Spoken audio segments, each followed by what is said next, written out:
Elephant in the room doesn't seem to have been discussed. Can we really believe that it was just about job creation here?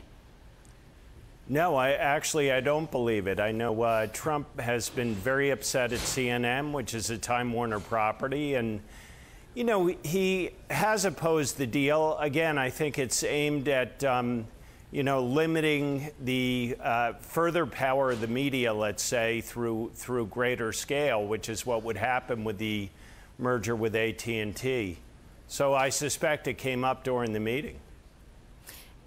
Ethan, whether or not we believe press statements or not, the deal, do you think this is a wise move coming from the likes of AT&T? Content is king. This has been a theme we've seen across transatlantic deals, within the United Kingdom, within Europe.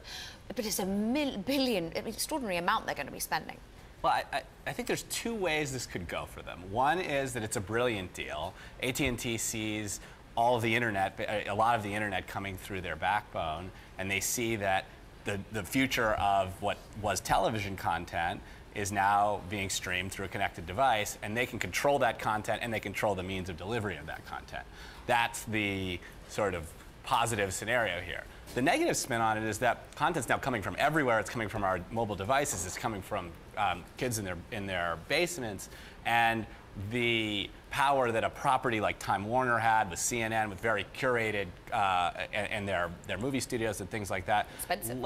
It's expensive to produce and less valuable in the future. And so there may be some degree of sort of overspending there. I don't know. We'll see. John, we just heard Ethan talking about potentially the pipes that are owned by AT&T. Now, interestingly, they've also seemed to have been hit out in the last days of SEC Chairman Tom Wheeler's days. He's just got 8 days until the Republican administration comes in. But he seems to be drawing criticism at AT&T for potentially breaking the rules of net neutrality. You know, I think it's a little bit too late for Wheeler to really hit AT&T with a stick on that. I understand where the argument is coming from. AT&T would turn around and argue that, you know, the reality is these are the benefits of scale. DirecTV is an important property for them, and they're distributing that product over their network. I think under a Republican administration and under the Trump administration, you're not going to see this kind of pressure coming on the telcos, arguing for them to, you know, impose limits based on net neutrality or any other issues. I think you'll find they have a lot more freedom. Do you agree, Ethan, that under this administration we might see more freedom coming for businesses in general? Well, I think if you can believe Trump's more recent statements on it, absolutely, right? He's not been a fan of enforcing net neutrality, and you know, seems from all the face of it to be okay with this kind of thing. So you could argue that AT&T is just getting a jump on what'll be a more lax regulatory environment in about 8 days. The question is whether a regulatory environment allows deals such as the $85 billion deal between Time Warner and AT&T. John, how much power does the president actually have? I mean, the rules don't seem to apply in many ways to the president-elect, but theoretically, he's got to have an arm's length to the Justice Department. He does. I mean, he's not king, right? I mean, there are limits to presidential power.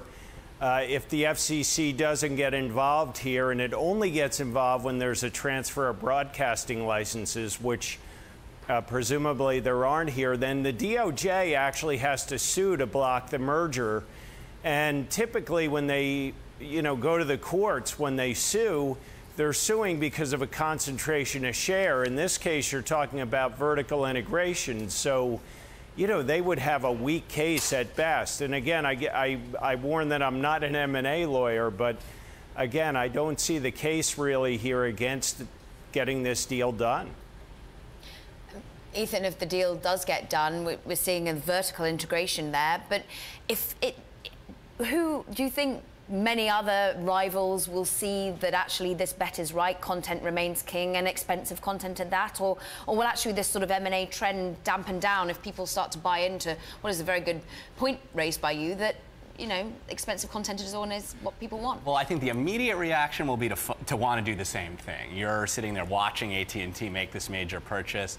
potentially get it through the Justice Department. I agree with the analysis that it's harder to make a pure antitrust concentration of share case on this kind of a merger. There are other aspects of antitrust law that could be raised, but assuming it does go through, you're going to see some jealous other media moguls that want to do the same thing. And then I think over time we'll learn the truth about how effective it is. You know,